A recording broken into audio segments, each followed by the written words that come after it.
ان پر خوراک کے دروازے بند کر دیے گئے، ان پر پانی بند کر دیا گیا، ان کے رہائشی عمارتوں کو ملیا میل کر دیا گیا، اور اب اندھا دھند بمباری کر کے ٹینکوں اور توپوں کے ذریعے ان پر گولے برسا کر آج غزہ کو خالی کیا جا رہا ہے۔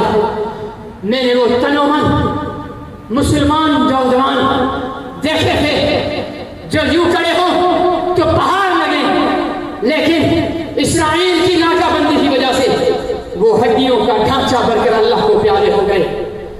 ان کا حساب کس کے گلے میں ہے؟ یہ کیا ہوا اس امت کو؟ میں نے تو اس امت کی تاریخ پڑھی تھی کہ امت کا خلیفہ منبر پر کھڑا ہوا خطبہ جمعہ دیتے ہوئے کہہ رہا ہے، یا ساریہ الجبل، یا ساریہ الجبل، ساریہ پہاڑ کا خیال رکھنا، ساریہ پہاڑ کا خیال رکھنا۔ صحابہ کرام اور سامعین خطبہ پیچھے مڑ مڑ کر دیکھ رہے ہیں کہ کیا ہوا؟ ساریہ کو گئے ہوئے تو 1 مہینہ ہو چکا ہے، آج امیر المومنین ساریہ کو بلا رہے ہیں۔ ساریہ کون ہے؟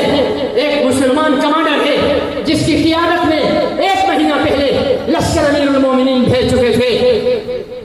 جب جمعے کا بیان پورا ہوا، خطبہ ہو گیا، نماز ہو گئی، تو لوگوں نے پوچھا امیر المومنین خیریت تو ہے؟ ساریہ کو آپ نے بھیج دیا، اب یہاں منبر پر کھڑے ساریہ کو آوازیں